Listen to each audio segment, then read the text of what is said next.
They said the CEO was too old to love, too successful to need anyone, and too past her prime to make any man's heart race. That night, in a dimly lit cafe, a man said those exact words to her face while everyone watched in silence. No one spoke up. No one dared intervene. Until a black man, a single father sitting quietly in the corner, stood up. He knew the cost of drawing attention to himself.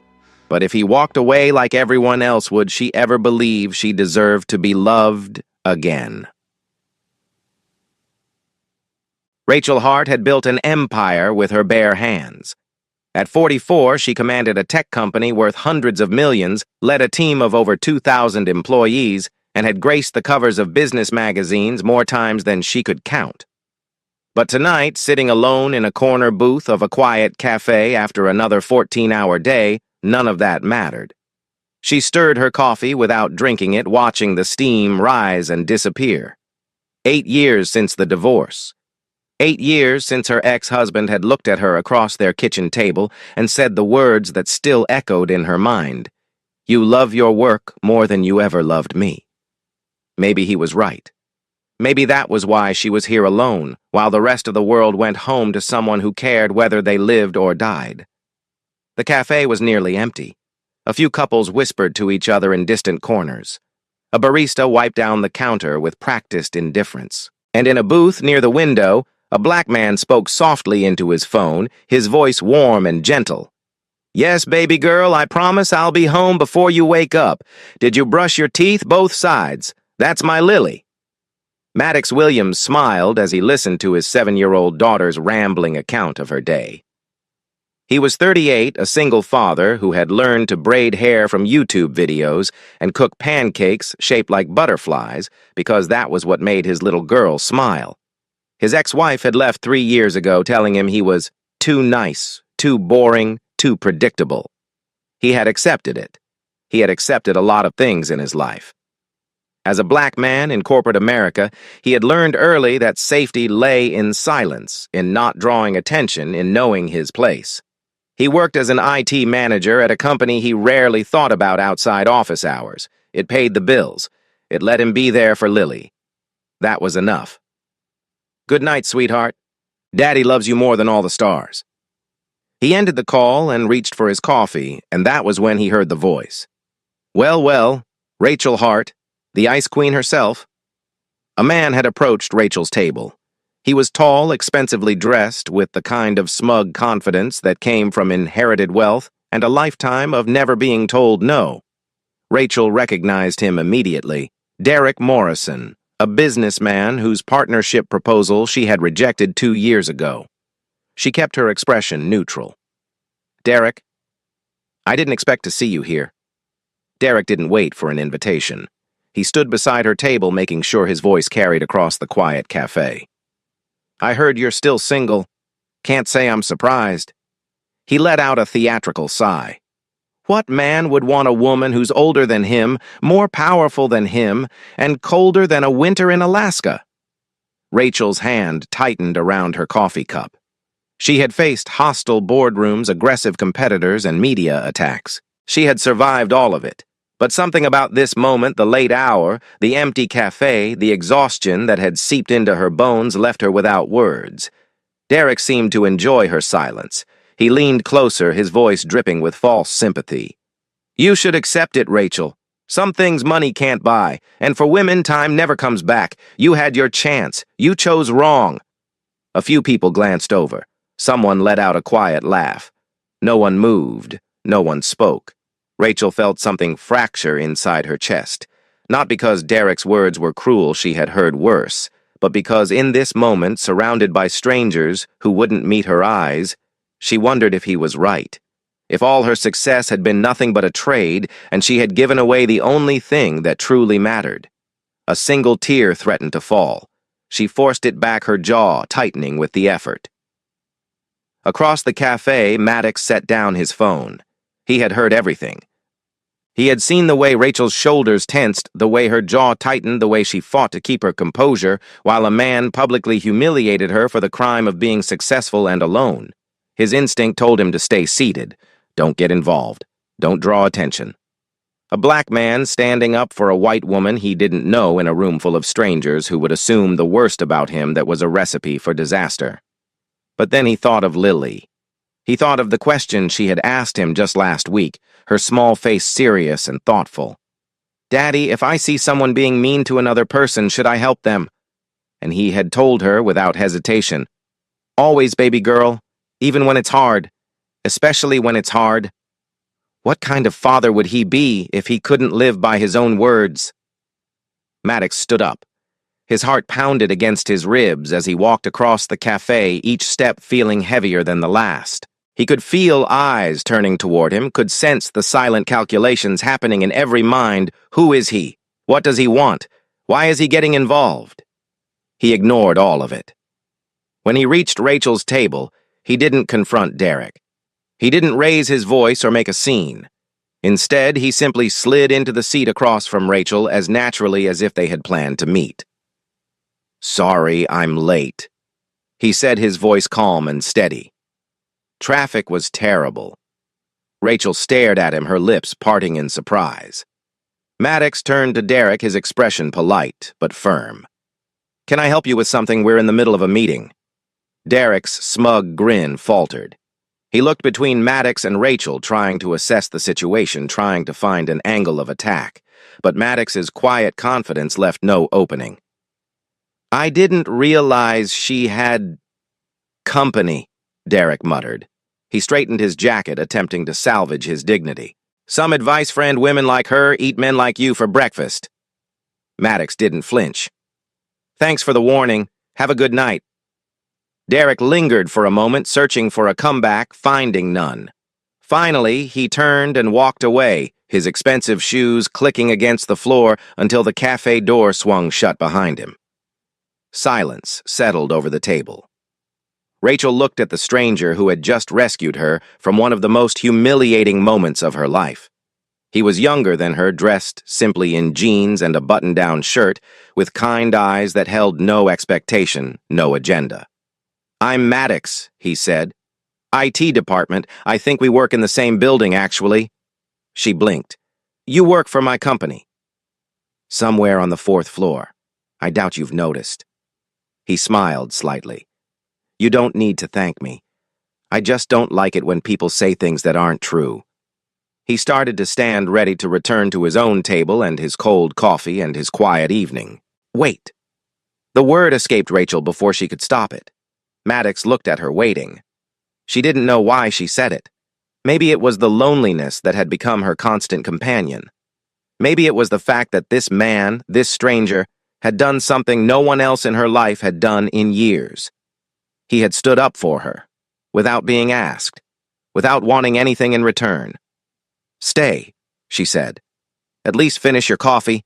It's the least I can offer." Maddox hesitated. He thought about all the reasons he should politely decline the power difference, the potential complications, the gossip that would inevitably follow if anyone saw them together. Then he thought about the tear she had refused to let fall and the way her voice had trembled on that single word. He sat back down. "All right," he said, "but I should warn you, I'm not very good at small talk." For the first time that evening, Rachel smiled. It was small, fragile, barely there. But it was real. "Neither am I," she said. "Maybe that's why we'll get along." Outside, the city hummed with indifferent life. Inside, two strangers sat across from each other, neither knowing that this moment, this choice, would change everything. The days following that night in the cafe moved slowly like honey dripping from a spoon. Rachel found herself thinking about the stranger from the 4th floor more often than she wanted to admit. She told herself it was simple curiosity. The man had done something unexpected, something that defied the careful calculations she had come to expect from everyone around her. He had stood up for her without asking for anything in return. In her world, that kind of gesture was rarer than diamonds. 2 weeks after their encounter, Rachel made an excuse to visit the IT department. She needed to discuss a minor software issue, something her assistant could have handled with a single email. But she wanted to see him again. She wanted to understand what kind of person would risk drawing attention to himself for a woman he didn't know. She found Maddox at his desk, leaning over an older employee's computer with infinite patience. The woman was clearly struggling with a new program, her fingers hovering uncertainly over the keyboard.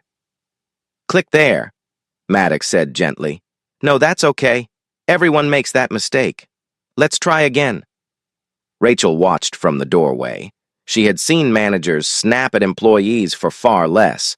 She had seen people dismissed, humiliated, pushed aside because they couldn't keep up with changing technology. But Maddox treated this woman like she mattered, like her struggle was worthy of his time. When he finally looked up and saw Rachel standing there, something flickered in his eyes. Surprise, perhaps, or recognition of the unspoken connection they had formed in that quiet cafe. "Ms. Hart," he said, straightening, "is there something I can help you with?" She noticed the crayon drawing taped to his monitor. A stick figure man holding hands with a smaller stick figure surrounded by wobbly stars.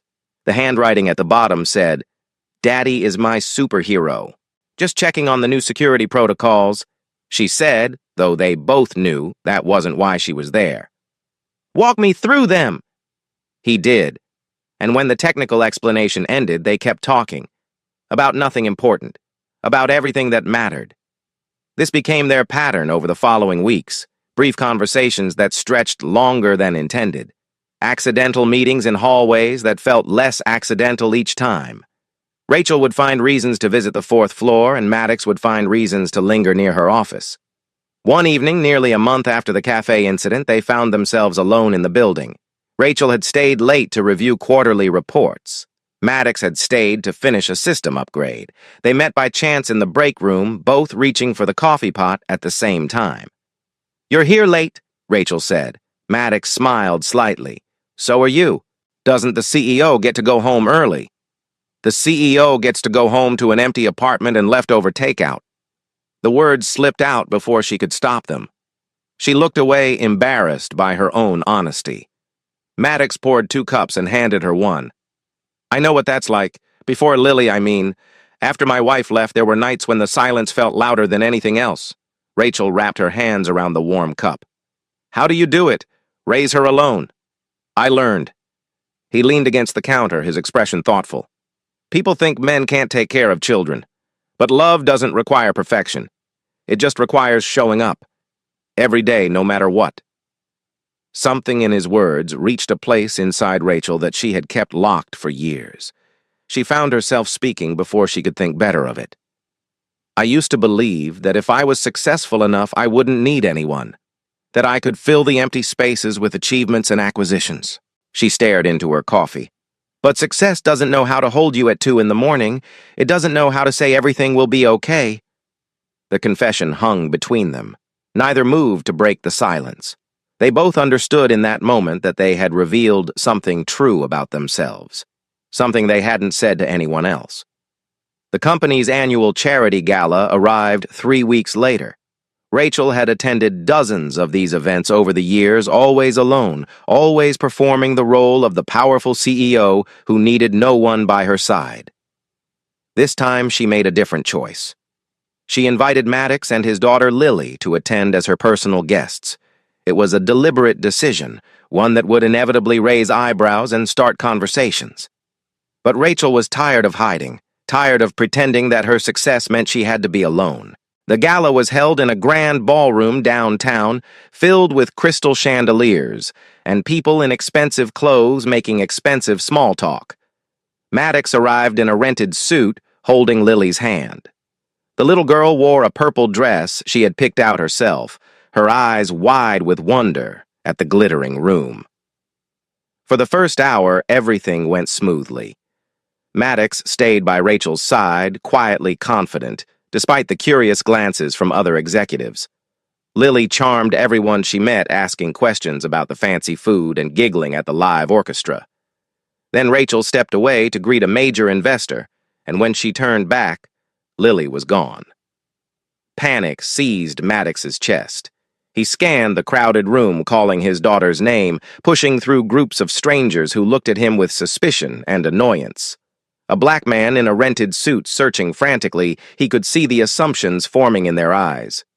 Rachel found Lily first. The little girl had wandered into a quiet hallway, overwhelmed by the noise and the crowd. She sat on the floor with her knees pulled to her chest, tears streaming down her cheeks. Rachel knelt beside her, bringing herself to Lily's eye level. She didn't reach out or try to pick her up.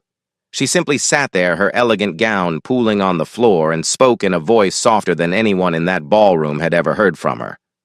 "Hey there, sweetheart. It's pretty scary in there, isn't it?"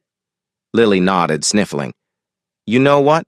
When I was your age, I used to get lost all the time. At the grocery store, at the park, everywhere." Rachel smiled gently. "But I learned a secret. If you stay still and breathe, the people who love you will always find you. Always." Lily looked up at her with wet eyes. "Promise.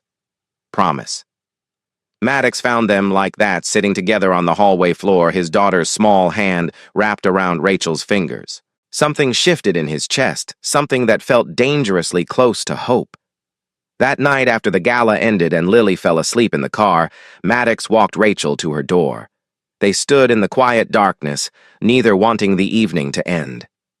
"Thank you," Maddox said, "for what you did with Lily. You didn't have to." "I wanted to." Rachel met his eyes. "She's wonderful, Maddox. You've done an incredible job raising her." He looked at her for a long moment. "I should probably warn you. People are going to talk about us." "Let them." But the talking had already begun. Whispers spread through the company like wildfire. The CEO and the IT manager, the powerful older woman and the black single father from the fourth floor. Someone had taken photos at the gala. Someone always did. "She's desperate," Rachel heard one colleague say when they didn't know she was listening. "Midlife crisis in real time." "He's using her," another voice added. "Classic move, sleep your way to the top." The words cut deeper than Rachel expected. Not because they were true, but because they reflected every fear she had spent years trying to bury. That she was too old, that she was too much, that no one could want her for herself, only for what she represented. Maddox faced his own demons. A co-worker cornered him in the parking garage, speaking with the casual cruelty of someone who believed they were offering friendly advice. "Be careful, man. Women like her, they play with guys like us, then throw us away when they're done. You're just the exotic new toy." Maddox said nothing. He walked away, but the words followed him home, echoing in the silence of his apartment after Lily went to bed. Maybe they were right. Maybe he was fooling himself. A black man from the fourth floor thinking he could belong in her world. The fantasy was beautiful, but fantasies always ended. Rachel called him to her office the following Monday. She closed the door behind him, something she never did in regular meetings. "I know what people are saying," she began. "I know this is complicated. The power difference, the optics, everything." She took a breath. "But I'm tired of guessing. I'm tired of being afraid, so I need to know. What do you think about us?" Maddox stood very still. He thought about all the reasons he should walk away, the gossip that would follow them, the assumptions people would make about his motives, the invisible walls that society had built between someone like her and someone like him. Then he thought about the way she had knelt on the floor in her expensive dress comforting his frightened daughter, the way her voice trembled when she spoke about loneliness, the way she looked at him like he was more than his job title, more than his circumstances, more than the color of his skin. "I think," he said slowly, "that for the first time in my life, I don't want to know my place. I want to know who you are. Really." 3 weeks later, the company's security system was breached. It happened without warning, a sophisticated cyber attack that bypassed every firewall and threatened to expose confidential data from thousands of customers. Panic spread through the executive floors. Outside consultants were called in and failed. The company faced potential lawsuits, regulatory investigations, complete catastrophe. Maddox worked for 48 hours straight. He barely ate, barely slept, barely spoke to anyone except in technical commands to his team. This wasn't about impressing Rachel. This was his responsibility, his domain, and he would not let it fall. At 3 in the morning on the second night, Rachel appeared in the IT department. She carried 2 cups of coffee and set one beside his keyboard without a word. Then she pulled up a chair and sat next to him, watching lines of code scroll across his screen. "You should rest," Maddox said, his eyes never leaving the monitor. "The board meeting is in 6 hours." "You're here," Rachel replied simply. "I'm here." She stayed until dawn. When Maddox finally found the vulnerability and sealed it when the crisis passed and the company survived, something fundamental had changed between them. Rachel looked at him differently now. Not with gratitude, not with admiration, but with recognition. "You're not someone I need to protect," she said quietly. "You're someone I want to stand beside."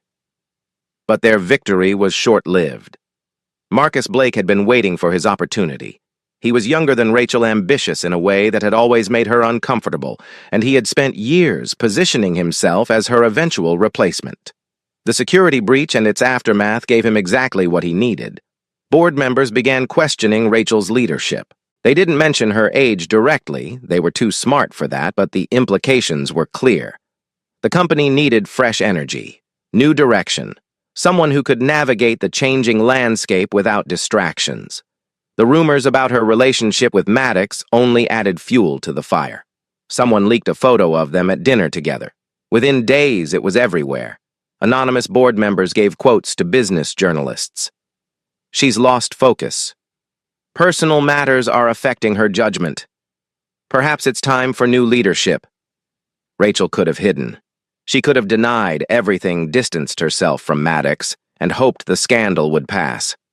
Instead, she called an emergency meeting with her senior leadership team. "I'm going to address this directly," she announced. "I am in a personal relationship with Maddox Williams, our IT security manager. This relationship does not affect my business decisions. To ensure complete transparency, Maddox will report directly to the CTO rather than through any chain that involves my office. If anyone has concerns about this arrangement, raise them now." Silence filled the room. "If not," Rachel continued, her voice steady, "I suggest we focus on running this company." It was a bold move, but boldness had consequences. Marcus called for a vote of no confidence. Major shareholders began applying pressure. A meeting was scheduled for the end of the week, and Rachel knew that everything she had built hung in the balance. The article appeared 2 days before the board meeting. It ran in a major business publication with a headline designed to destroy 44-year-old CEO and her controversial romance, crisis, or scandal. Maddox read it alone in his apartment, the words burning into his mind. His phone buzzed with an anonymous message: "Know your place. Walk away before you drag her down with you." He stared at the screen for a long time. Every instinct told him to run, to protect himself, to accept that this was how the world worked. Men like him didn't belong in stories like this. He was supposed to be invisible, safe, unremarkable. Then his eyes fell on Lily's drawing, still hanging on his refrigerator. He had promised his daughter to always stand up for what was right. He couldn't break that promise now, but that didn't mean he knew what to do next. The night before the board meeting, Rachel sat alone in her apartment. The lights were off. A glass of wine rested untouched on the table beside her. Through the floor-to-ceiling windows, the city glittered like a promise she no longer believed in. She had fought so many battles in her 44 years. She had clawed her way up from nothing, built a company that employed thousands, proven every doubter wrong 100 times over. But tonight, in the darkness of her empty home, the voices she had spent her whole life silencing finally broke through. Too old. Too successful. Too much. Maybe they were right. Maybe she had been foolish to think she could have both love and power. Maybe the world had rules for women like her, and she had been arrogant to believe she could break them. The doorbell rang. Maddox stood in the hallway, still wearing his work clothes, exhaustion written across his face. He had come without calling, without asking permission. Some things couldn't wait for proper channels. Rachel opened the door but didn't invite him in. Her eyes were red, though no tears had fallen.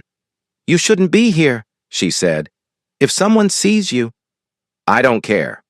He stepped inside without waiting for permission. The apartment was dark, empty, silent. It felt like a museum dedicated to success, beautiful and cold and utterly alone. I've been thinking, Rachel continued, her voice hollow, about what's best for the company, for you, for Lily. She turned away from him, facing the window. Maybe they're right. Maybe I've been selfish.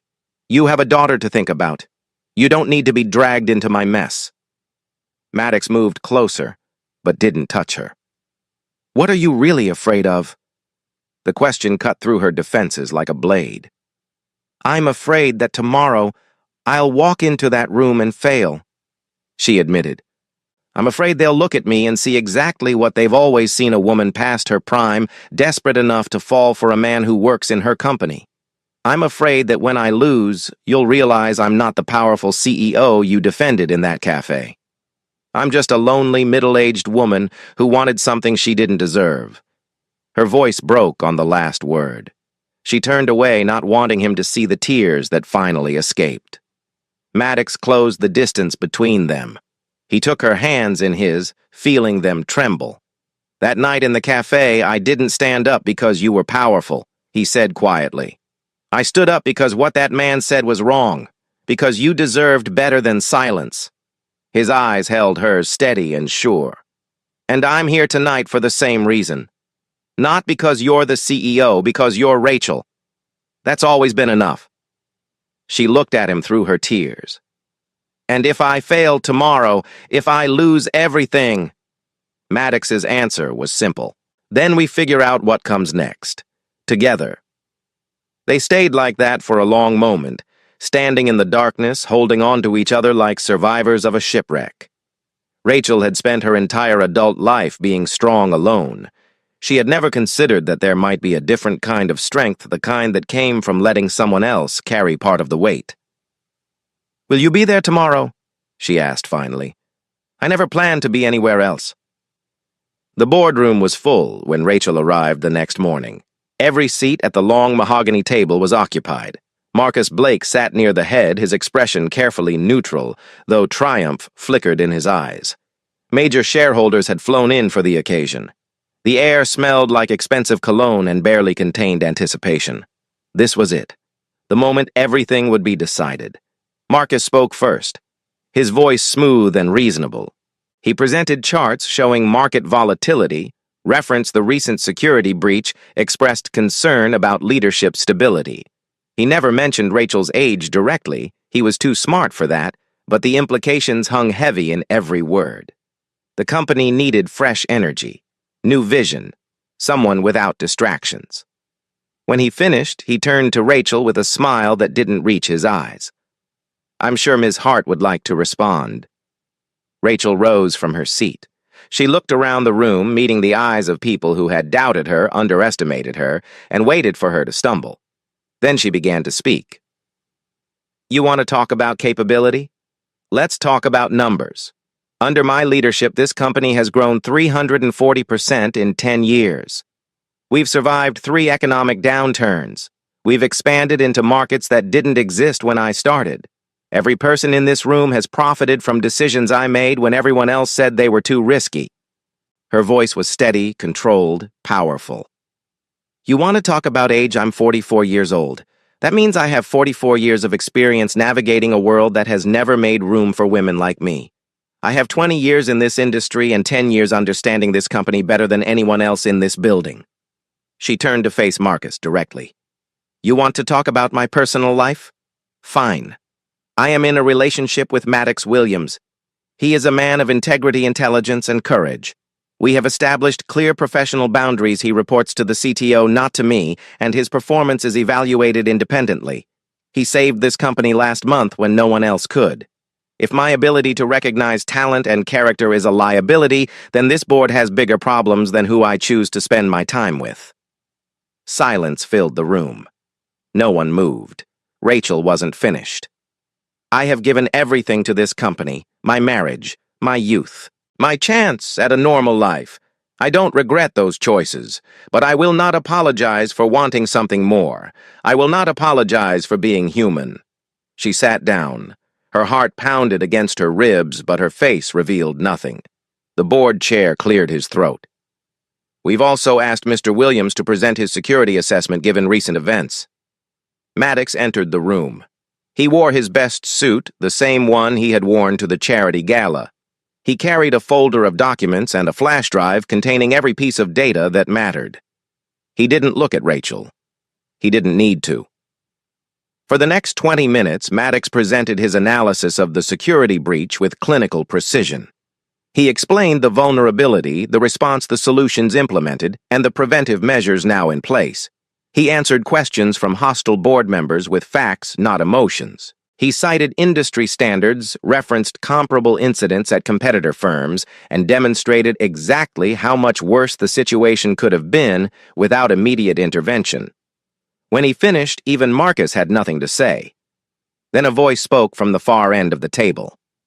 Eleanor Mitchell was 68 years old and had served on the board for 15 years longer than almost anyone else in the room. She had built her own company in the 1980s, sold it for millions, and joined this board when Rachel was still proving herself. In recent years, she had been quietly pushed to the margins, her opinions dismissed as outdated, her presence tolerated rather than valued. Now she leaned forward, her sharp eyes sweeping across the assembled executives. "I've sat in this room for a long time," she said. "I've watched male CEOs survive scandals that would have ended any woman's career. Affairs, financial impropriety, decisions that cost this company millions. None of them faced a vote of no confidence." She let the words settle. "Ms. Hart's crime, as far as I can tell, is being a successful woman over 40 who had the audacity to fall in love. If that's grounds for removal, then we should be honest about what kind of company we want to be." The silence that followed was deafening. When the vote was called, Rachel kept her eyes forward. She had done everything she could. The rest was beyond her control. The final count was 7-4. Rachel would remain as CEO. It wasn't a landslide, it wasn't unanimous approval, but it was enough. As the board members filed out, Maddox caught her eye across the room. He didn't smile, didn't make any gesture that could be interpreted as inappropriate. He simply nodded once, and she understood everything that nod contained. They had survived. Together. 1 year later, Rachel sat in a familiar cafe with Maddox and Lily. The same cafe where everything had started, where a stranger had humiliated her, and another stranger had changed her life. So much had changed since that night.